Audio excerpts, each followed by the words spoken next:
Senator from Wyoming. I ask for unanimous consent to suspend the quorum call for a few minutes so that I might speak. Without objection. Mr. President, I am just profoundly sad and also humbled and proud to honor the memory of a cherished son of Wyoming. More than anything, I rise to honor my longtime friend, Leland Christensen. Leland was most recently state director for my U.S. Senate office. Truly, his death cuts me to the depth of my heart.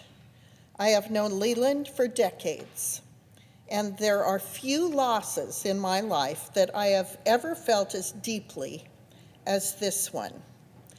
Leland was all Wyoming. He was tough as nails, endlessly patient, and unwaveringly kind. Prior to his time in my office, Leland served the people of Wyoming and our great nation in a number of roles.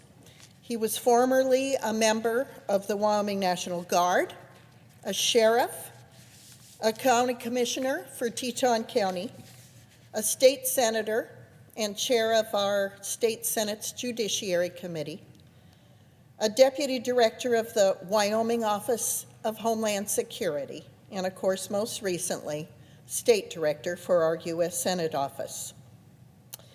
When I was elected to the U.S. Senate, I knew I needed Leland on my team because he loved Wyoming people. He loved to help his fellow man. He cared about the challenges faced by our state and its people. His smile would light up every room, and his laugh was infectious. He was a joy to be with. He was my dear friend. He even guided my daughter and me into the Teton wilderness, along with his own family, on horseback, to Hawk's Rest, the most remote place in the lower 48 states.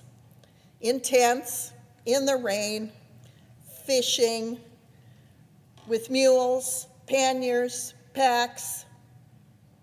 It was an incredible experience. We also floated the Snake River together with Leland at the helm of his own raft. His knowledge and skill had a timeless quality to them. He rescued people in swollen rivers. He rescued their horses. He searched for people in wilderness areas because he knew the wilderness areas like the back of his hand. He was a totally unique human being. His knowledge and skill was so timeless, he would have thrived and excelled had he lived 200 years ago, just as surely as he did in the 21st century, where he skillfully navigated legislation, people issues, computer issues, listened to endless books on tape while he traveled all over Wyoming. He was a timeless, wonderful individual. I can honestly say I never worried about whether my team was taking care of the needs of my constituents in Wyoming because I always knew that Leland was watching. He always made sure that anyone who needed help with a federal agency was assisted and that our team was doing everything possible to help them resolve their problems. By every estimation, certainly by my estimation, he was 10 feet tall and bulletproof.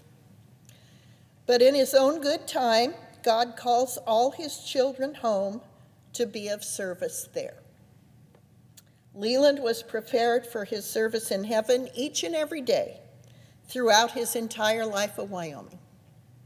I can remember Leland praying before a meal out in the wilderness with such gratitude that you had heard a sermon in gratitude by the time he was done offering grace over a meal.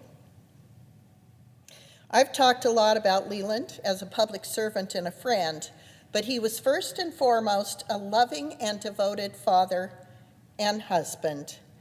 I am mourning his loss with his wife Anita, children Hunter, Brittany, Simone, Jed, and Wyatt, their spouses, and his grandchildren.